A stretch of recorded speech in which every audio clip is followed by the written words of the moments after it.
마태복음 18장 21절에서 35절 말씀입니다. 함께 합독해 볼까요? 시작. 그때 베드로가 나와 이르되 주여, 형제가 내게 죄를 범하면 몇 번이나 용서하여 주리이까? 7번까지 하오리이까? 예수께서 이르시되 내게 이르노니 7번뿐 아니라 7번을 70번 할지라도 할지니라. 그러므로 천국은 그 종들과 결산하려 하던 어떤 임금과 같으니 결산할 때 10,000달란트 빚진 하나를 데려온매 갚을 것이 없는지라 주인이 명하여 그 몸과 아내와 자식들과 모든 소유를 다 팔아 갚게 하라 하니 그 종이 엎드려 절하며 이르되 내게 참으소서 다 갚으리이다 하거늘 그 종의 주인이 불쌍히 여겨 놓아주며 그 빚을 탕감하여 주었더니 그 종이 나가서 자기에게 100데나리온 빚진 동료 한 사람을 만나 붙들어 목을 잡고 이르되 빚을 갚으라 하며 그 동료가 엎드려 간구하여 이르되 나에게 참아 주소서 갚으리이다 하되 허락하지 아니하고 이에 가서 그가 빚을 갚도록 오게 가두거늘 그 동료들이 그것을 보고 몹시 딱하게 여겨 주인에게 가서 그 일을 다 알리니 이 주인이 그를 불러다가 말하되 악한 종아, 내가 빌기에 내가 내 빚을 전부 탕감하여 주었거늘 내가 너를 불쌍히 여김과 같이 너도 내 동료를 불쌍히 여김이 마땅하지 아니하냐 하고 주인이 노하여 그 빚을 다 갚도록 그를 옥졸들에게 넘기니라. 너희가 각각 마음으로부터 형제를 용서하지 아니하면 나의 하늘 아버지께서도 너에게 이와 같이 하시리라. 아멘. 한 주간 은혜 가운데 잘 보내셨는지요? 우리 하나님의 은혜와 평강이 우리 모두에게 있기를 원합니다. 갑자기 말씀을 전하려고 보니까 인생은 신나는 모험과 같은 여행이다라는 생각이 퍼뜩 드는 거예요. 우리 성도들 한 사람 한 사람 보내면서 어떻게 보냈을까 생각이 드는데 저는 가끔 요즘 인생이 참 신난다 하는 생각을 하게 돼요. 왜냐하면 삶이 풀어지고 좋은 일이 막 있어서 그런 게 아니라 내 하나님과 함께 동행하면서 할렐루야 내 하나님과 함께 인생의 그림을 그려가는 이런 작업이 너무나 신나는 모험과 같지 않은가, 여행과 같지 않은가. 나는 나 홀로 사는 것이 아니라 나 홀로 걸어가는 것이 아니라 내 사랑하는 사람들과 함께 특별히 내가 어디에 있든지 무엇을 행하든지 나와 함께 하신 하나님과 같이 걸어간다는 생각에 얼마나 마음이 뿌듯하고 흥분되는지 모르겠다 싶어요. 그래서 오늘 특별히 한 분 이렇게 제가 마음에 담고 보니까 이와 같은 마음으로 우리 성도들이 한 주간을 보내었으면 좋겠다 생각이 좀 듭니다.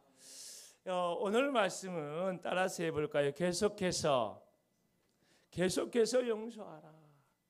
계속해서 용서하라. 이런 제목으로 좀 말씀을 나누려고 하는데요. 사실 용서에 관한 설교가 쉽지가 않아요. 쉽지가 않은 건데 그래서 용서에 관한 어떤 은혜로운 이야기가 없을까 좀 찾아보니까 좀 과거에 먼 이야기지만 2차 대전 상황 속에서 믿음의 영웅으로 나타났던 코리 텐 붐 여사에 관한 이야기가 이렇게 검색이 되더라고요. 우리가 이 내용을 좀 잘 알고 있지만 한번 그래도 다시 한번 들어보면 어떨까 싶은데요. 그녀는 네덜란드의 작은 시계방에서 시계방을 수리하는 시계 수리공의 딸로 태어났습니다. 당시 유럽은 전쟁으로 휩쓸려서 나치 독일에 그녀가 살고 있던 네덜란드도 들어가고 말았습니다.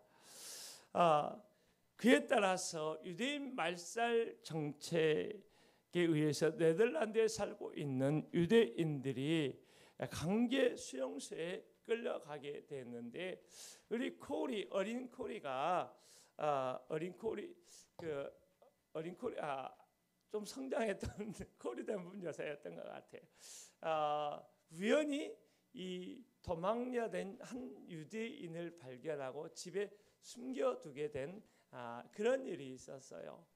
이것을 통해서 계기가 되어서 집을 개조해서 도망자가 신세가 된 유대인들을 숨겨주는 그런 일을 하게 되었는데요.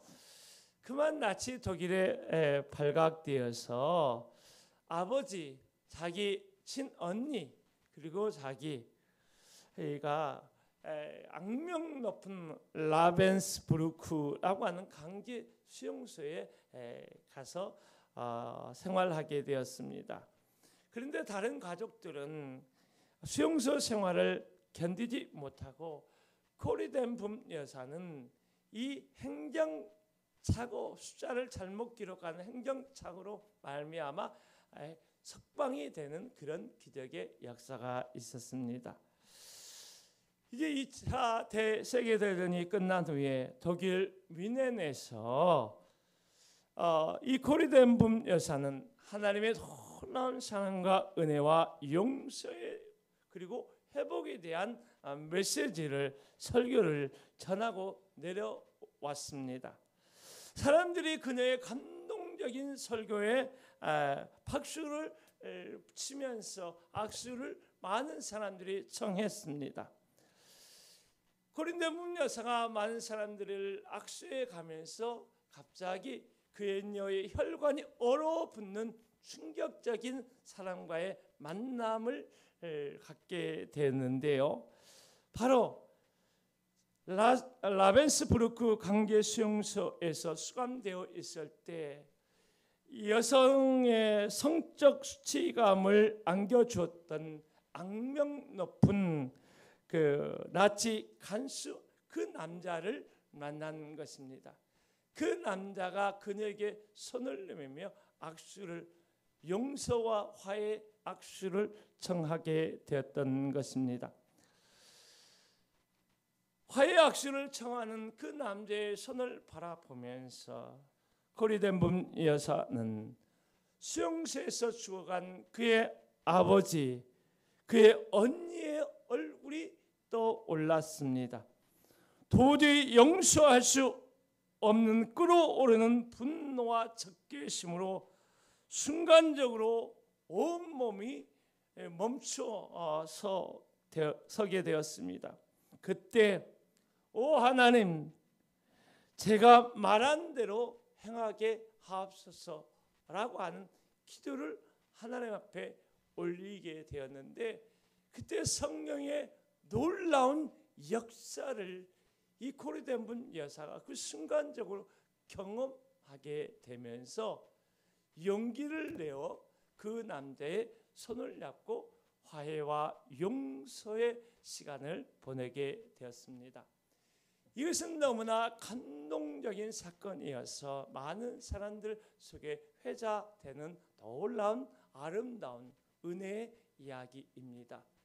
여러분이 이것을 보면서 여러분의 마음에도 정말 대단히 감동적인 일이야, 정말 아름다운 은혜 사건이야 라고 말할 수 있을 것입니다. 맞아요. 용서는 아름다운 것입니다. 용서는 감동적인 사건입니다. 용서는 단순히 감동적고 아름다운 사건이 아니라 용서는 하나님의 사건인 거예요. 할렐루야. 용서는 하나님의 은혜의 통로, 능력의 통로, 회복의 통로가 되는 위대한 사건인 것입니다.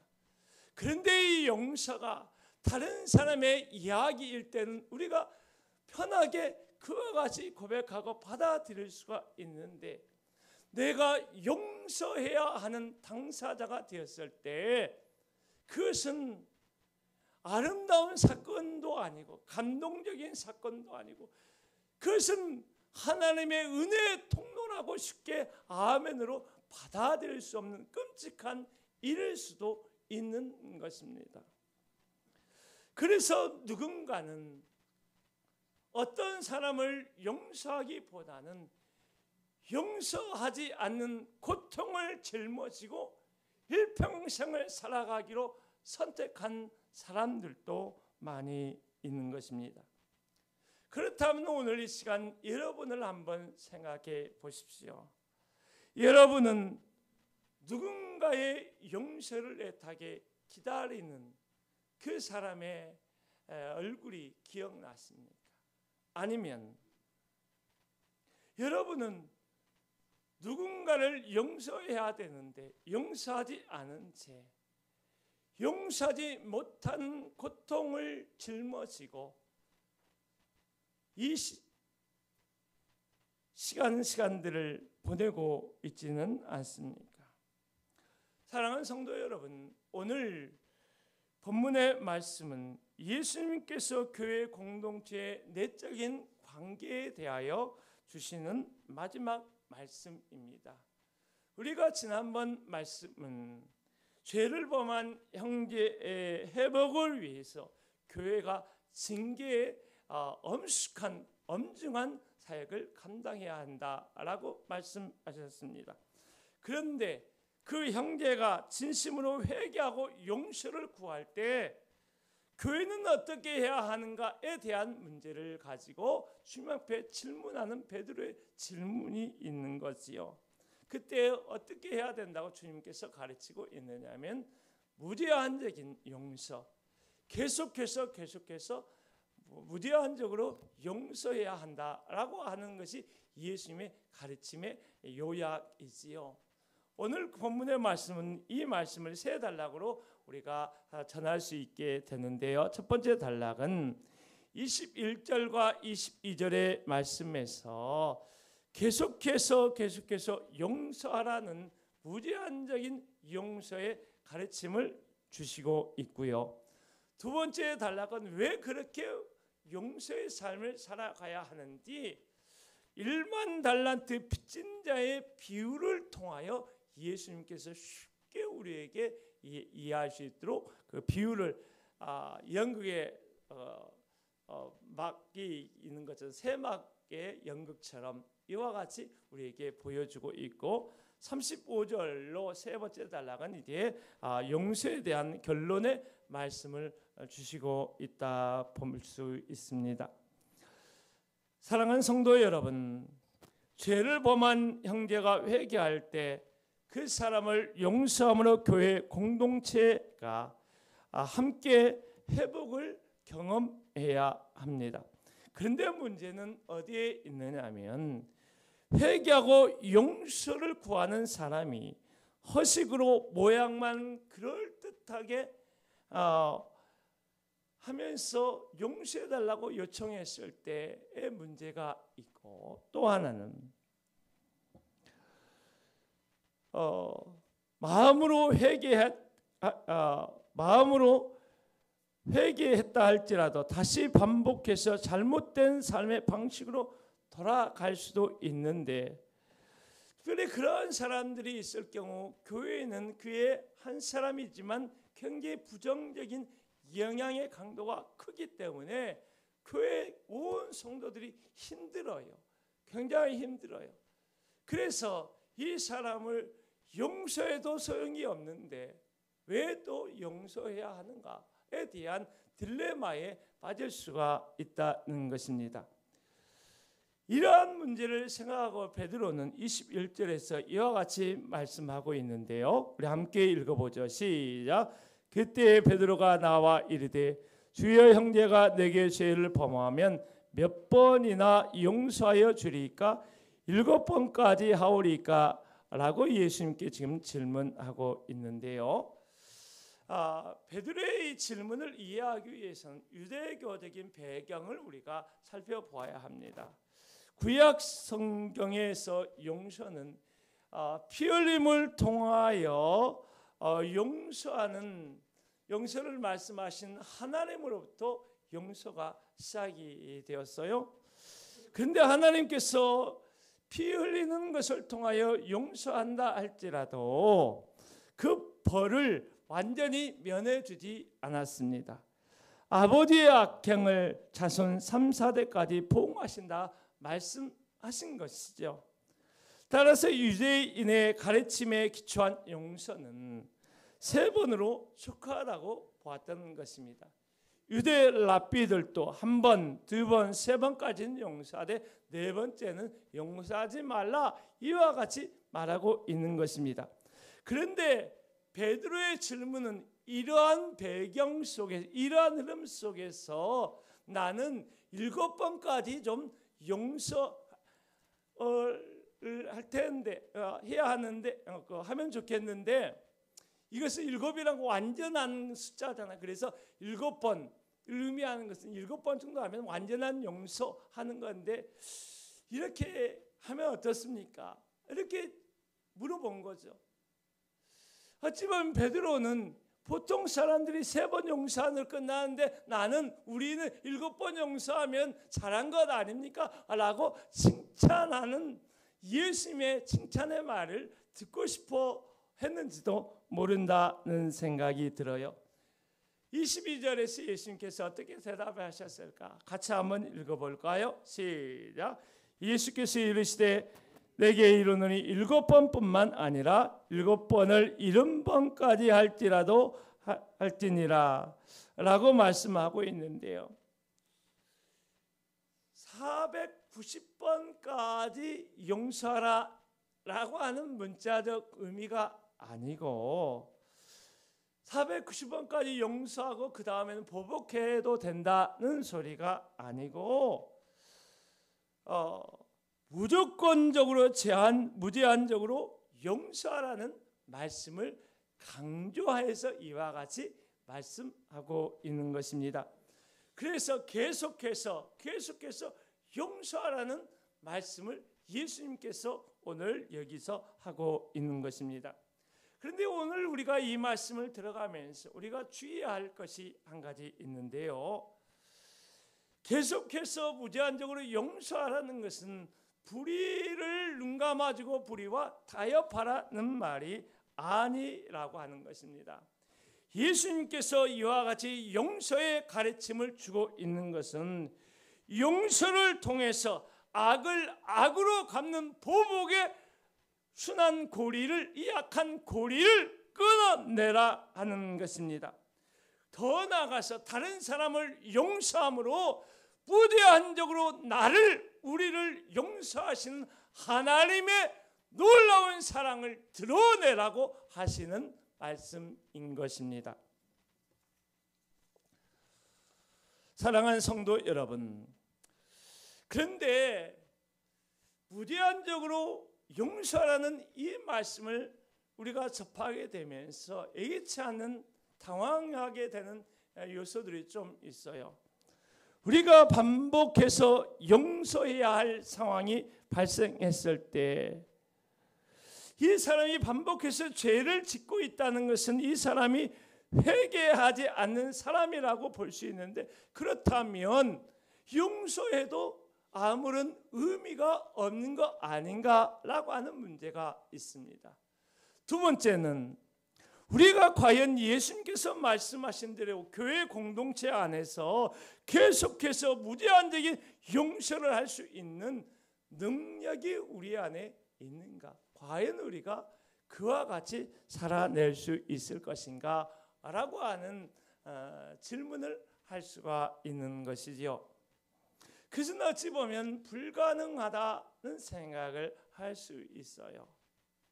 그래서 어떤 설교자는 이것은 불가능하기 때문에 우리가 그렇게 용서하라는 것이 아니라 하나님의 용서가 이와 같이 우리를 무제한적으로 그 용서의 크기를 드러내는 것이고 우리가 얼마나 죄악된 사람인가를 드러내는 것이다 라고 이렇게 적용해서 말씀을 풀어내는 경우도 있는데, 저는 조금 그것은 아니라고 봅니다. 저는 하나님의 말씀은, 우리에게 주신 하나님의 말씀은 우리가 하나님의 온전한 은혜에 붙들리면 용서의 삶을 살아갈 수 있는 가능성이 있기 때문에, 그렇게 살 수 있기 때문에 우리에게 주신 말씀으로 아멘으로 저는 받고 싶습니다. 그렇기 때문에 내가 이 과연 용서의 삶을 살아낼 수 있을까? 그럴 수 없다, 그럴 수 있다. 성급하게 이 시간에 지금 결론을 내리지 말고 한번 주의 말씀에 우리가 한번 귀를 기울이면서 나아갔으면 좋겠습니다. 예수님께서 무제한적인 영세를 해야 하는 이유에 대하여 우리 모두가 쉽게 이해할 수 있도록 하나의 비유를 들어서 새 단락, 새 막으로 걸쳐진 연극처럼 이렇게 들려주고 있는데요. 먼저 23절, 24절을 같이 한번 읽어볼까요? 시작. 그러므로 천국은 그 종들과 결산하려 하던 어떤 임금과 같으니 결산할 때 10,000달란트 빚진 자 하나를 데려오매 라고 말씀을 시작하고 있네요. 천국은이라고 하는 것은 이 이야기는 천국에 관한 이야기예요. 할렐루야. 어떤 세상 나라의 이야기가 아니라 천국의 나라. 천국은 어떤 원리, 어떤 속성에 의해서 움직여지고 있는 그런 나라인가라고 하는 것을 보여주는 지금 이야기를 시작하고 있는데요. 천국을 이야기하면서 천국은 그 종들과 결산하려 하던 어떤 임금과 같으니 라고 이야기를 하고 있잖아요. 결산하다라고 하는 말을 보면 왕에게 빚진 자인 것을 결산하는 그것을 생각해 보면 심판의 어떤 논조 속에서 이 말씀이 시작이 되고 있다는 것을 볼 수 있을 거예요. 여러분, 우리가 구원받는 심판은 이미 끝났습니다. 할렐루야.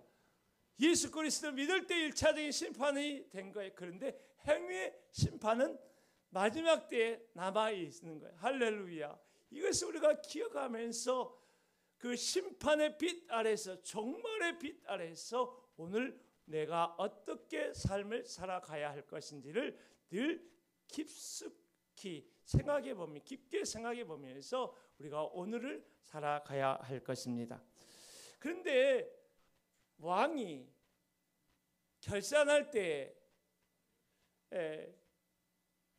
신하들이 어떤 한 사람을 데려왔는데 그 사람이 어떤 사람이었어요? 10,000달란트 빚진 사람이었어요. 10,000달란트를 한 개인이 빚을 졌다라고 하는 것을 생각해 보면 단순하게 이 사람이 어느 사람 밑에서 일하는 그 공무원이 아니라 어느 한 지역을 책임지고 있는 지역 총독이거나 아니면 지금 왕이 다스리는 나라를 관리하는 그 경제총리, 모든 재정을, 나라의 재정을 감당하는 재정의 총리라고 볼 수 있을 거예요. 왜냐하면 10,000달란트는 어마어마한 돈이, 괜히 쉽게 탕진할 수 없는 돈이기 때문에 내가 구체적인 내용을 이야기하지 않고 결론적으로 이 돈이 얼마만큼 돈일까라고 생각해 보니까 그 연구한 결과를 보니까 120억 달러였어요. 120억 달러. 그러면 한 사람이 이 사람이 이만한 돈을 탕진을 했다라고 하는 것입니다.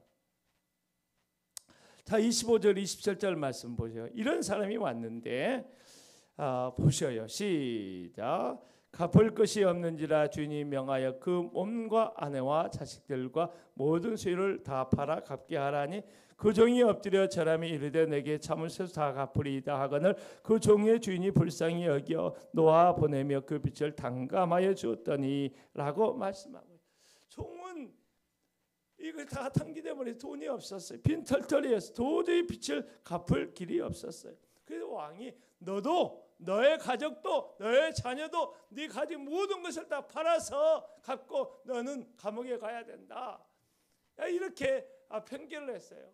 이것은 이 사람에 대한 최소한의 형벌을 가한 거예요. 120억 달러라고 어마어마한 것을 탕진한 고대 사회에서 이 사람에게 그냥 이 정도 형벌이라고 하면 그냥 아무 형벌도 안 하는 것과 같은 최소한의 형벌을 지금 한 것인데요. 이 사람이 그런데 어떻게 했느냐면 내게 참으로 내게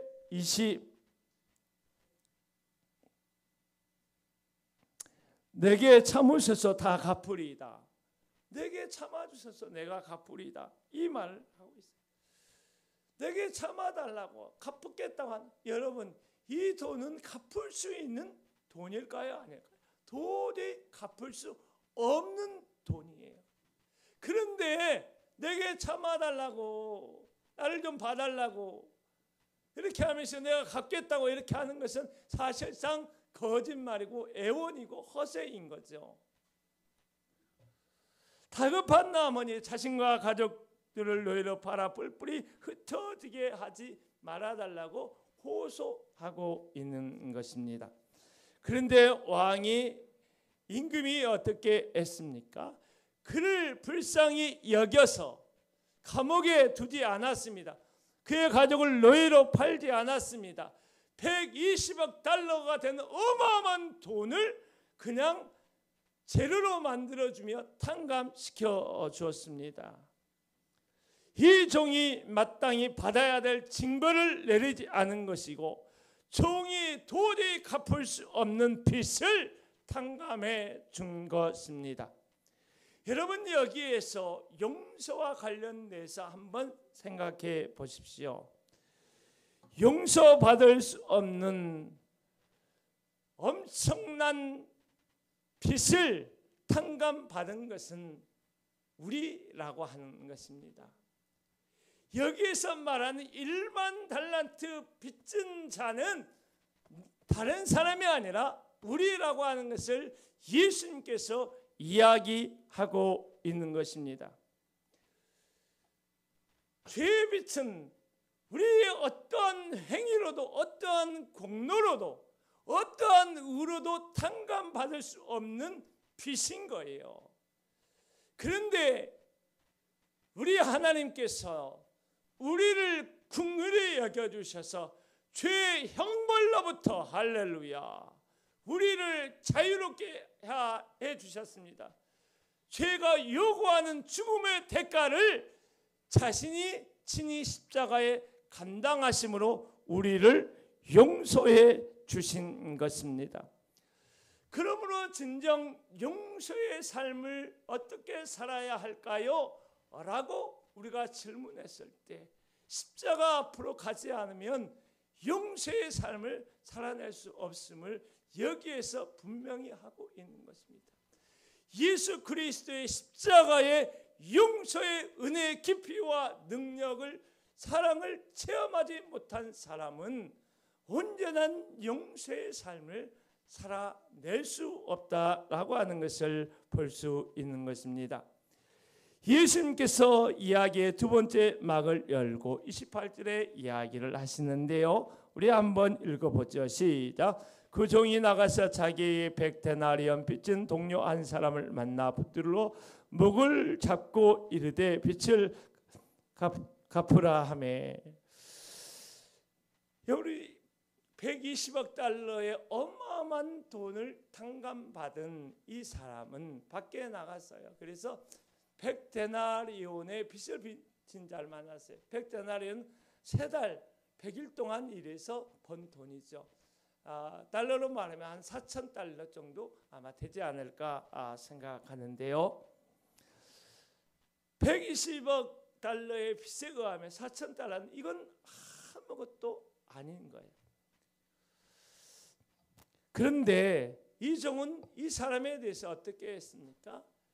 돈을 갚으라고 이 사람의 멱살을 잡았어.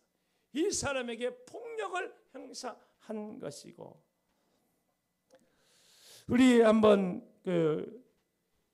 29절부터 30절까지 한번 읽어보겠습니다. 시작. 그 동료가 엎드려 강과에 이르되 나에게 참으소서 갚으리이다 하되 허락하지 아니하고 이에 가서 그 빚을 갚도록 오게 가두거늘. 자 보세요. 동료가 이 사람에게 어떻게 이야기했느냐면 나에게 참아주소서 갚으리이다. 이 말은 이 1만 달란트 빚진 자가 왕에게 했던 그대로 이 사람이 한 거예요. 그런데 이 사람은 이 4,000달러 100데나리온의 빚을 진 사람을 용서하지 않고 감옥에 가두었어요. 1만 달란트 빚진 자가 내가 갚겠다라고 하는 건 도저히 갚을 수 없는 거짓말 허세였지만 100데나리온 4,000달러 빚진 사람은 충분히 이래서 갚을 수 있는 돈이었어요. 그런데 이 빚을 갚을 수 없도록 아예 감옥에 가두어 버린 거예요. 그 동료들이 이것을 보고 너무나 딱했어요.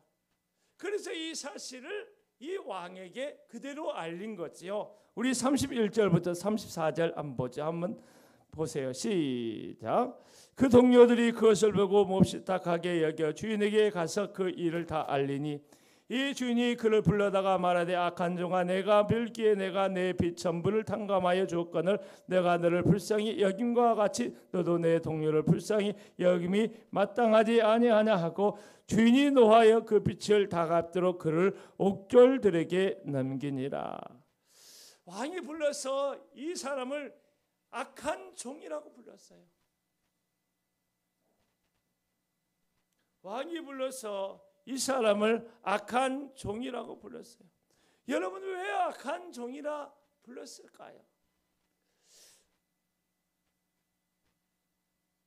왕이 1만 달란트 어마어마한 돈을 탕감해주고 감옥에 가두지도 않고 다 풀어줬는데 이 사람은 그러한 궁유를 입고도 궁윤의 삶을 살지 않은 거예요.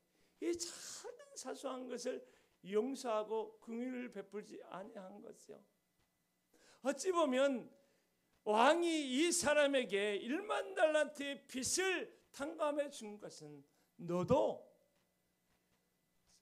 너의 삶 가운데 빚진 자들에 대하여 긍휼을 행하는 그런 삶을 살라라고 하는 기대를 가지고 풀어주었는지도 몰라요. 그런데 이 사람은 이 왕의 기대를 완전히 무시해버린 결과를 했던 것이죠. 그래서 왕은 이 사람을 다시 감옥에 가두고 평생 그 빚을 갚기까지 풀어주지 않은 그런 비극적인 결과를 맞이하지 않았습니까? 이 사람을 한번 곰곰이 한번 생각해 보세요. 이 사람의 실수는 뭐였느냐면 왕이 자기를 용서한 것과 자기가 다른 사람을 용서한 것은 별개의 일이라고 구분 지은 데 있는 거예요. 우리들도 마찬가지 아닐까 싶어요. 하나님으로부터 우리는 갚을 수 없는 놀라운 용서를 받았는데 하나님이 우리를 용서한 것은 용서고 내가 다른 사람을 용서한 것은 그것은 다른 차원의 일이야 라고 이것을 구분지어서 생각하는 우를 범할 때가 우리도 많다라고 하는 것입니다.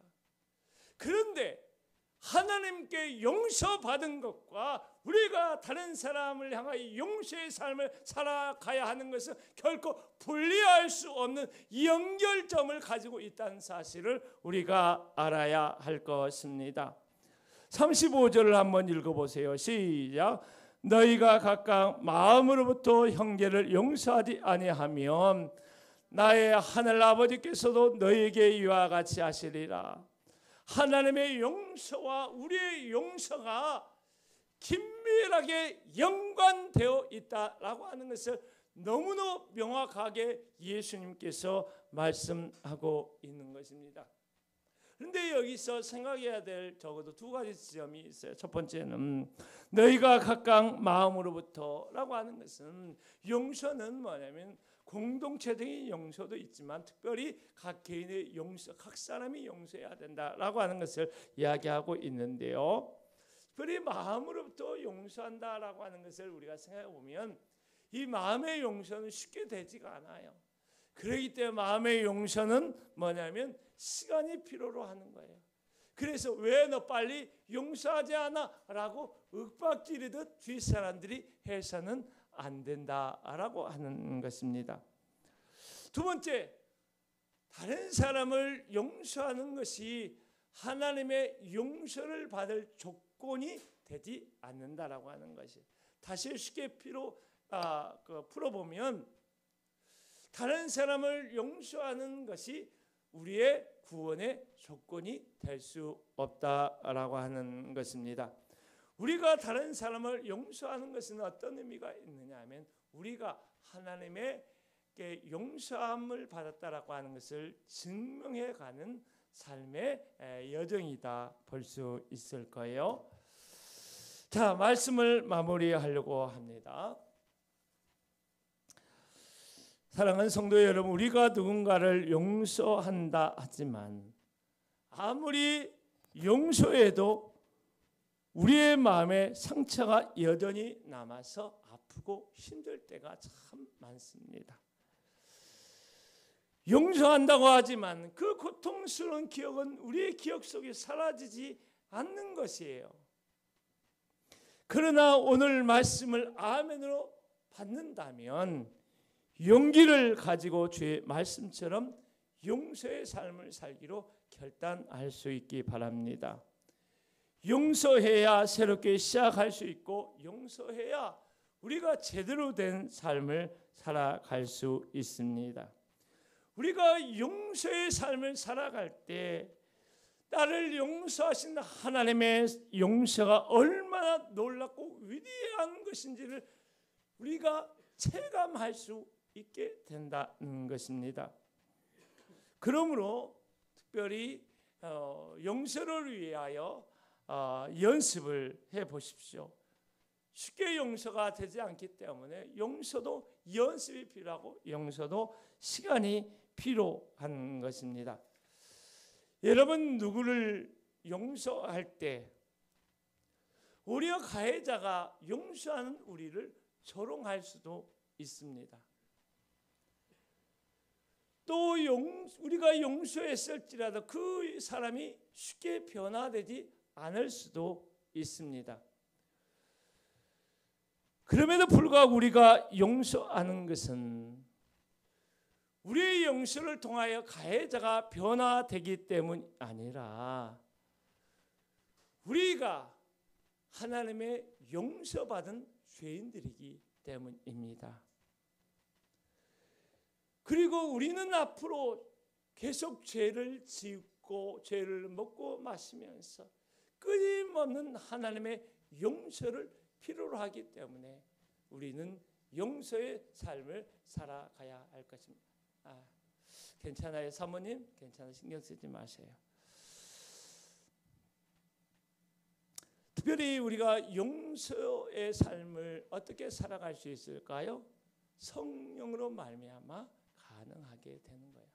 그 말은 용서를 위해서 기도해야 한다는 것입니다.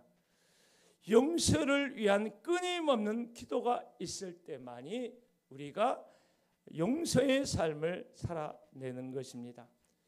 이를 위해서 주님께서 용서를 위하여 기도하라고 이미 주기도문에서 말씀하셨습니다. 우리가 우리에게 죄 지은 자를 용서하여 준 것 같이 우리 죄를 사하여 주시옵고 용서를 위하여 기도하라고 말씀하신 것입니다. 매일매일 하나님의 용서를 구하며 우리가 기도하는 것처럼 매일매일 다른 사람을 용서하는 삶을 살아갈 수 있도록 우리 자신의 연약함을 놓고 우리가 기도해야 할 것입니다. 스데반이 돌에 맞아가면서 용서를 위해 기도했던 것처럼 예수님께 십자가에서 용서를 위해 기도하신 것처럼 우리가 용서를 위해 기도하면 우리의 힘이 아니라 우리에게 은혜를 주시는 성령의 능력으로 말미암아 우리가 용서하며 살아갈 수 있을 것입니다. 여러분 잊지 마십시오. 용서의 시작은 기도입니다. 우리 주님께서 원수를 위해서 기도하라라고 말씀하신 것처럼 너의 힘으로 원수를 용서할 수 없지만 기도하면 원수도 용서할 수 있다라고 말씀하신 것입니다. 우리 마지막 찬양하고 예배를 마무리하겠습니다. 사모님 신경 쓰지 말고 그냥 편안하게 하십시오. 아름다운 우리 교회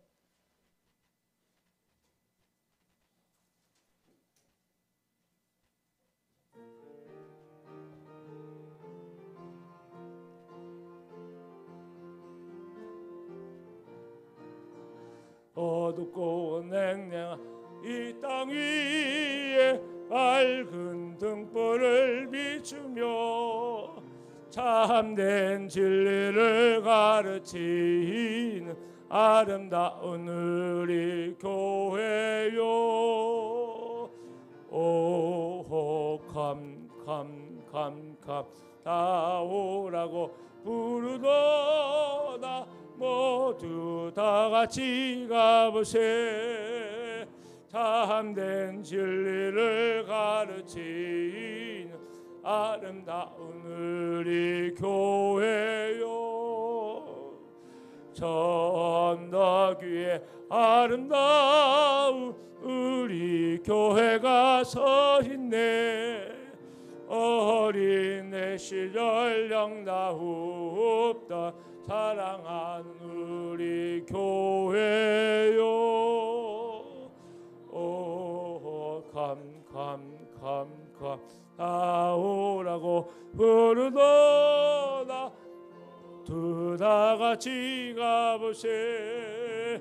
어린 내 시절 정다웁다 사랑한 우리 교회요.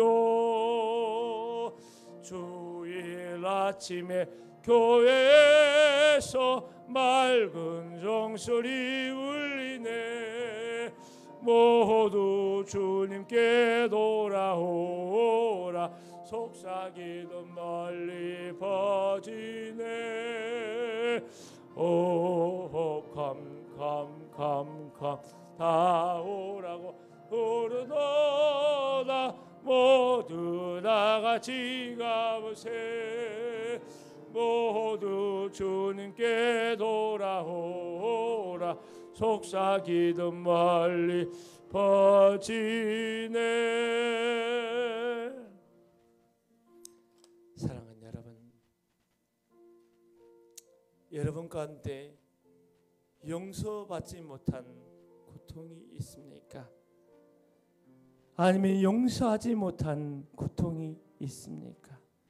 여러분 하나님 앞에 기도하십시오. 용서받지 못한 그 고통이라 할지라도 하나님의 용서로 말미암아 그 상처가 아물게 될 것입니다. 용서하지 못한 고통일지라도 우리가 기도하면 성령으로 말미암아 용서하게 될 것입니다. 각각 마음으로부터 용서하라 말씀하셨습니다. 마음의 용서는 쉽게 이루어지지 않습니다. 시간이 필요하고 연습이 필요합니다. 그러할지라도 끊임없이 기도하며 용서의 삶을 살아가십시오. 그러할 때 끊임없이 우리를 용서하시는 하나님의 무한 자비하심을 더 깊이 만나게 될 것입니다. 지금은 우리 주 예수 그리스도의 은혜와 아버지 하나님의 놀라운 사랑과 성령의 내주 충만 역사하심이 용서의 위대한 삶을 살기로 결단하며 살아가는 모든 믿음의 백성들과 교회 위에 영원히 함께 하시길 간절히 축원하옵나이다. 아멘. 아버지.